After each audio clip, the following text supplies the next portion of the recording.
the world, right? And that's actually a positive part of their development. It's a stage that the developmental psychologist Jean Piaget called the messianic stage, and he associated that with late adolescence. It's like, while young people want to change the world, the problem is that that's been harnessed into attempts to change other people. But that isn't what you should do. If you want to change the world, you should change yourself. And I don't mean that in some cliched sense. I mean it in the sense that Alexander Solzhenitsyn said when he analyzed the Soviet Union. He said, don't be thinking that the line that divides good from evil runs down a political spectrum or countries or something like that. It runs down right down the middle of your soul. And if you want to sort out the world, then what you do is you sort yourself out. It's a serious business, right? They say it's more difficult to rule yourself than to rule a city. And that's the truth.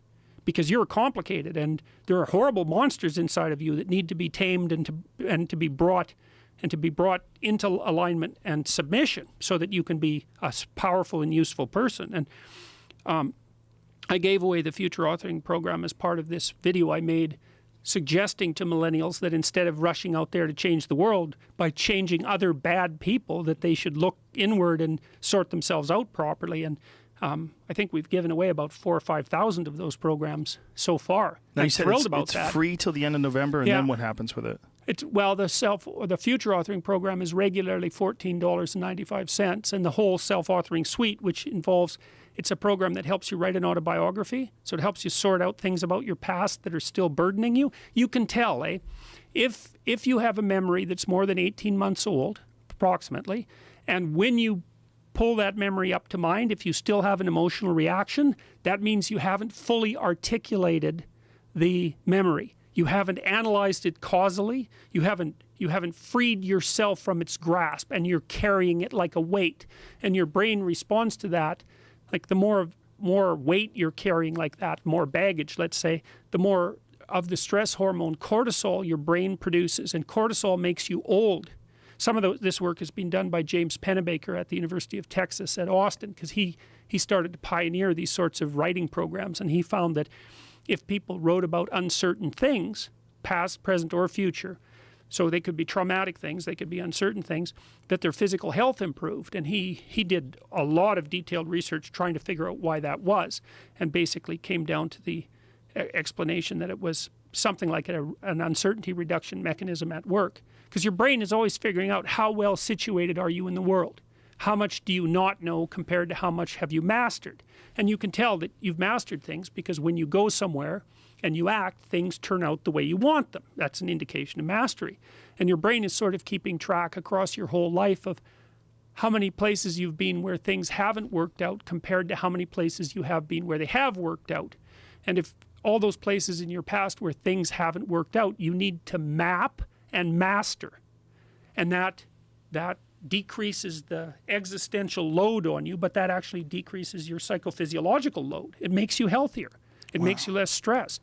And so we've put all that together in this self-authoring suite to help people write about their past, to sort it out in a detailed autobiography. It asks you questions about your past. It says, divide your life up into 6 epochs, and then divide each of those, that might be, say, birth to kindergarten, and then maybe elementary school, and then maybe junior high school, however you want to do it. And then to write about the emotionally significant events in each of those epochs, and then to describe their effects on you, and then to analyze how you did in those situations, what you might have done differently, what you might do differently in the future, to straighten out your past. And I've done that with my students in my Maps of Meaning class for about the last 10 years, and some people have written 15,000 words. It's not that uncommon for students to write 15,000 words in their autobiography. Wow. So that's such great advice. That's such great advice about reconciling with your past, because so many people just carry it around. Yeah, well, if you're thinking about your past, what it means is you haven't analyzed the causal chains. Because you might say, well, why do you remember your past? Well, you might say, well, it's in order to have an objective, record of the past. It's like it has nothing to do with that. There's only one reason you remember the past, and that's to be prepared for the future. That's why you remember the past. And so what you're supposed to do is take the past and extract out from it wisdom. And wisdom is the ability to avoid stumbling blindly into ditches. And so you think, well, here's a time in my past I stumbled blindly into this horrible ditch and terrible things happened to me. It's like, okay, you need to take that apart. You need to figure out, how was it that that events conspired with your participation, voluntarily or involuntarily, so that that terrible consequence emerged. You need to know why that happened and how you could react differently in that situation. And as soon as you do that, your brain will leave it alone. It won't obsess you about it anymore, because the anxiety producing parts of your brain are basically trying to tell you where there are obstacles in your environment. It's like, look out, don't go there, don't go there. It's like, well, don't go there, there's fire. Well, maybe you could master the fire, right? Then you're a wielder of fire, you're not just a victim.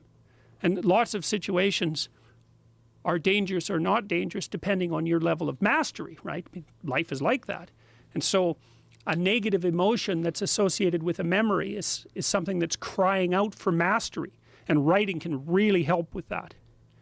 So you're reorganizing your brain when you write autobiographically.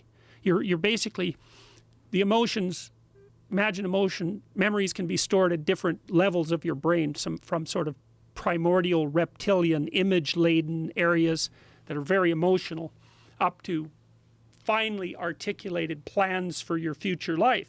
Well, you want to take everything that's negative and emotional and transform that into a fully articulated vision for your future. And that frees you of your past. You shouldn't be thinking about your past.